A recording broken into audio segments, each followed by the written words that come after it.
Kumusta kayo mga kaibigan? Welcome back sa ating channel.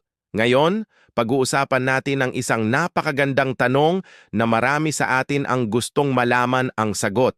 Paano nga ba maging mayaman nang hindi lumalayo sa Diyos?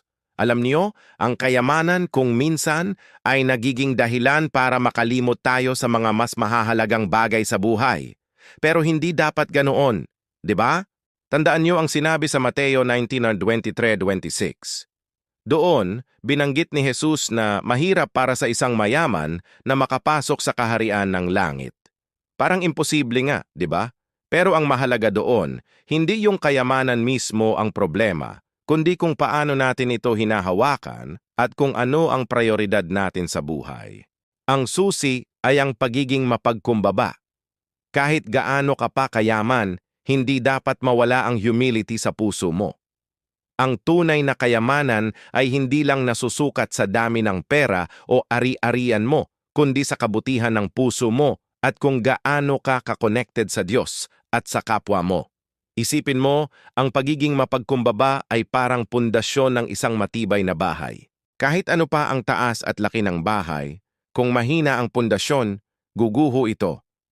Ganoon din sa buhay natin. Paano ba maging mapagkumbaba kahit mayaman? Una, huwag kalimutan ang pinagmulan mo. Ang lahat ng blessing ay galing sa Diyos.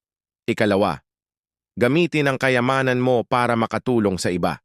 Hindi ito para ipagyabang, kundi para maging instrumento ng kabutihan. Magbigay, magbahagi, at maging bukas palad. Marami tayong pwedeng tulungan at sa pagtulong, mas lalo nating nararamdaman ang tunay na halaga ng buhay. Ikatlo, patuloy na manalangin at magpasalamat. Ang prayer ay ang linya natin sa Diyos. Kahit gaano ka kabisi, lagi kang maglaan ng oras para makipag-usap sa Kanya. At huwag kalimutang magpasalamat sa lahat ng biyayang natatanggap mo. Ang pagpapasalamat ay nagbubukas ng mas marami pang pintuan ng pagpapala. Kaya mga kaibigan, hindi masama ang maging mayaman. Ang mahalaga ay kung paano natin ginagamit ang ating kayamanan. Naway maging inspirasyon ito sa atin na maging matagumpay, pero laging may puso ng pagpapakumbaba at laging nakatuon sa Diyos. Tandaan, sa Diyos walang imposible. Kung paano natin haharapin ang kayamanan, iyon ang mahalaga. Maraming salamat sa inyong panonood. Sana ay may natutunan kayo sa ating usapan ngayon. Kung nagustuhan nyo ang video na ito, paki-like at huwag kalimutang mag-subscribe sa ating channel para updated kayo sa mga susunod pa nating kwentuhan. God bless us all!